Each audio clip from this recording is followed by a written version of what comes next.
शाम हो चुकी थी।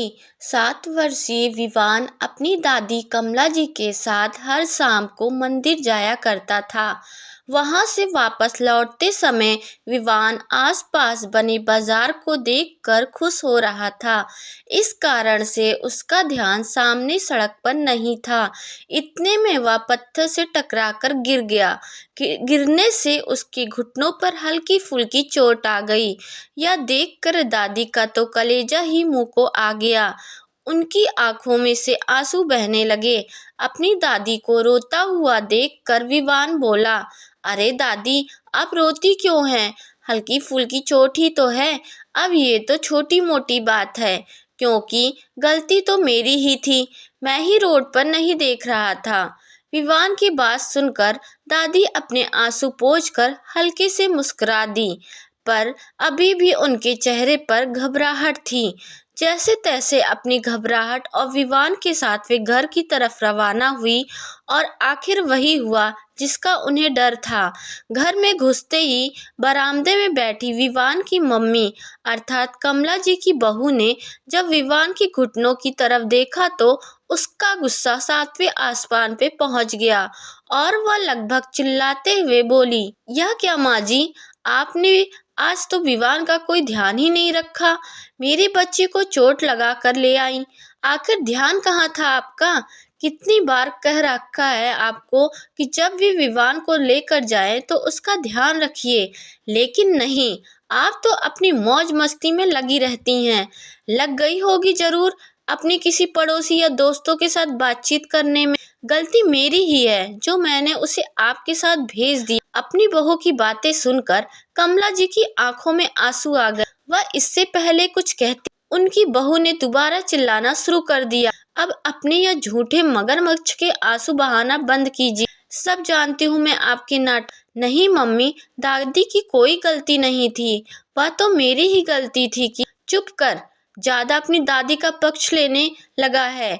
और आप मेरे बच्चे को भड़काना बंद कीजिए। रोटी हमारी कमाई की खाती हैं और हमारे ही बच्चे को हमारे खिलाफ भड़काती हैं। मुफ्त की रोटी पचती नहीं है आपको? ऐसा कहकर वह विवान का हाथ पकड़कर उसे अंदर ले गई और कमला जी वहीं अपने आंसू बहाते रह गई। बार बार अपनी बहू के शब्द उनकी कानों में गूंज रहे थे। गलती बहू की भी क्या कहे, जब बेटा भी नालायक हो तो। आखिर बेटा ही तो वह पहला शख्स था जिसने उसकी रोटी की कीमत उससे पूछना शुरू की थी।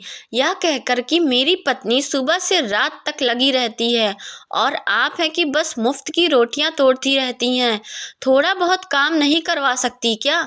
जबकि कमला जी अपने बेटे के बेटे मतलब विवान को सुबह से शाम तक संभालती थी। यहाँ तक कि घर के कामों में भी अपनी बहू का बराबर हाथ बटाती थी।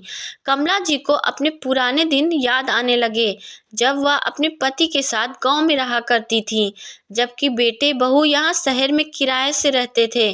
5 महीने पहले कमला जी के पति की मृत्यु हो गई। उसके बाद बार बार गांव न आने की समस्या का समाधान यह निकला कि गांव का मकान बेचकर शहर में एक छोटा सा मकान ले लिया जाए। जब कमला जी ने मकान बेचकर शहर में मकान लिया था तब गांव के लोगों ने खूब कहा था कि मकान अपने नाम पर उन्होंने यह सोचकर मकान बेटे के नाम ले लिया कि उन्हें सिर्फ 2 रोटी ही तो खानी है। अब मकान उनके नाम पर हो या बेटे के नाम पर क्या फर्क पड़ता है। अब उसी मकान में कमला जी से उनकी रोटी की कीमत पूछी जाती है।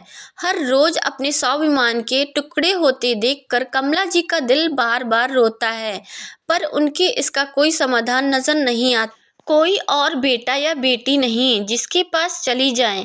प्रॉपर्टी के नाम पर सिर्फ यह मकान बचा है जो भी बेटे के नाम से लिया था। अब उस पर मालिकाना हक कैसे जताएं? बस ले देकर पेंशन ही आती थी जो भी बेटे बहू रख लेते हैं। पर जब इस बार पेंशन आई तो कमला जी ने उसे अपने बेटे बहू को ना देकर अपने पास ही रख लिया। इस पर भी बेटे बहू ने काफी बखेड़ा खड़ा कर दिया, पर इस बार कमला जी टूटने को तैयार नहीं थी। माँ, आखिर तुम इस पेंशन का करोगी क्या? घर का सामान डलवाना है, आप चुपचाप से पैसे दे दीजिए। नहीं, इस बार नहीं, बहुत सुन लिया मैंने। घर का राशन मेरे पैसों से आता है और मुझे ही ताने सुनाए जाते हैं कि मैं मुफ्त की रोटी तोड़ती हूँ। बस बहुत हुआ, अब और नहीं। अच्छा, तो अब आप हमारे खिलाफ खड़ी होंगी? हाँ, क्यों नहीं? आखिर मेरा भी स्वाभिमान है। क्या उम्र के साथ स्वाभिमान खत्म हो जाता है? मैं भी देखूं फिर आप इस घर में कैसी रहती हैं। यह घर मेरा है। मैं जब चाहे आपको इस घर से निकाल सकता हूँ। ऐसा करने की सोचना भी, इतनी कमजोर भी नहीं हूँ मैं। सुन लिया अपनी माँ को?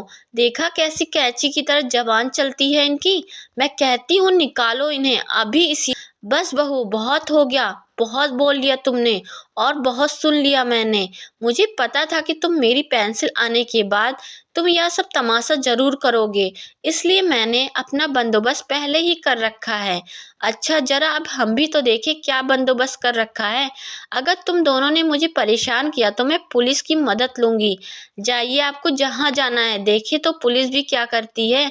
आखिरकार जब उसके बेटे बहू ने उन्हें जरूरत से ज्यादा परेशान करने की कोशिश की तो उन्होंने एनजीओ और पुलिस की सहायता ली।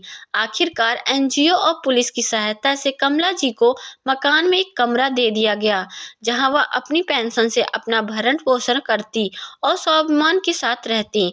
साथ ही साथ उनके बेटे बहू को आगाह कर दिया गया कि अगर वह दोबारा उन्हें परेशान करते हुए पाए गए तो उनके खिलाफ एक्शन लिया जाएगा। आपको यह कहानी कैसी लगी, कमेंट करके जरूर बताएं।